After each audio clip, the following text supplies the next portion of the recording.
feel guilty at all of what I've done before. So I said, okay, thank you so much, sir. The second time was when I went back. And then when I went back, he said I should meet him at the office. So I entered the office, he gave me water to drink. All of a sudden, I started feeling dizzy. I started feeling dizzy. I felt like I was sleepy, but I wasn't sleepy when I was coming. So what happened? Is this the pastor or someone else? No, the pastor. The pastor. So he started telling me, do you know you're a beautiful lady? You have a very good body structure.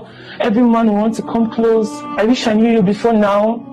And all. I know I'm married, but then, like, do you mind if you can be more closer to me, like, be a friend? And I told him, sir, you're my father. I said, no. And then I stepped out.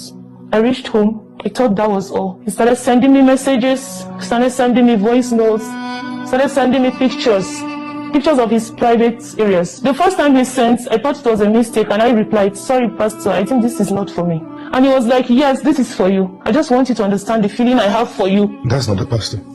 That's a wolf in sheep's clothing. He kept sending messages, kept calling every day. When I pick, the first thing he draws my attention is, Jesus loves you. Or he can call and say, let me pray with you today. I was led. And then at the end of the call, that's when he will now talk about love. Fast forward, he told me to come. So I went to the office. When he came, he entered the office, and then the same thing he did. He just gave me the water bottle. But I noticed it was already open. The seal was opened already. You drank it again? I drank it. I was thirsty. You drank it again? I drank it. You drank it again? Yes. I was thirsty. I don't know what came over. I was so thirsty. I had to drink. Then I was sitting on the chair. He sat on the table edge. Then he started touching me, making advances. And then he told me, no matter how I shout, nobody is going to hear me. He was stronger than me. I was vulnerable. He succeeded in raping me. And when I came back to my consciousness, I was just crying. I was so emotional. But I noticed he wasn't bothered.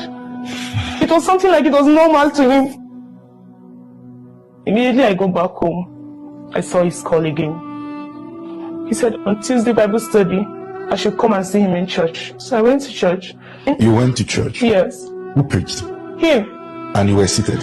I was seated. And he was seeing you? He was seeing me. And he preached? He preached. What was the topic that day? He was preaching on how some pastors fall, luring other ladies, and how the spiritual life of the lady are not really strong. So he was encouraging the youths to be sensitive and not to just take spirituality casual. He was encouraging the youths to be on fire for God.